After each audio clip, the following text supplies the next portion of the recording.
बंगाल से बाहिरनी के चाल हो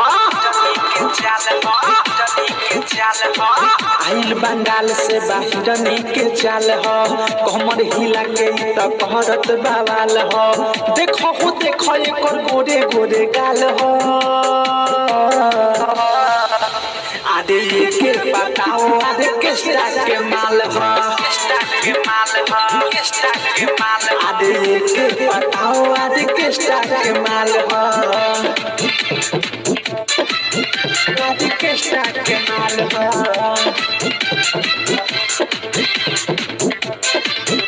आदे केस्टा के माल हो आदे केस्टा के माल हो लूटा बरतिया हो तुम जहाज के रतिया हो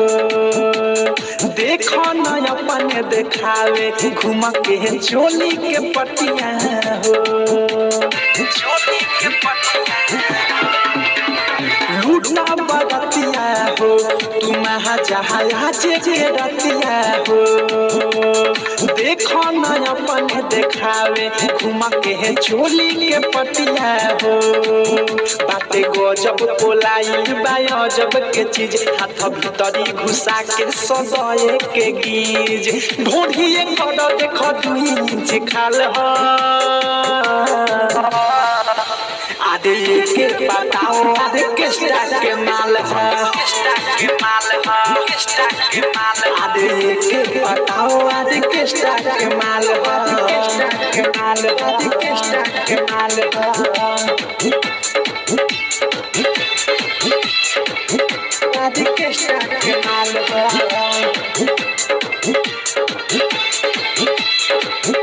आदे केस्टा के माल हो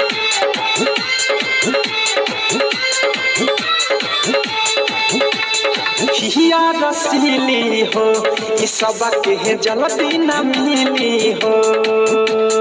डीजे पर कमर हिलावे ये कर रूपवा कटीली हो सुन हिया रसीली हो ये सब के जल्दी न मिली हो डीजे पर कमर हिलावे ये कर रूपवा कटीली हो कके चुमा चाटिए करची खसावा भूल जाइब पुरन की के आई न याद देख के फरमा के सभे बेहाल हो आदे के बताओ आदे केस्टा के माल हो आदे के बताओ आदे केस्टा के माल हो आदे केस्टा के माल हो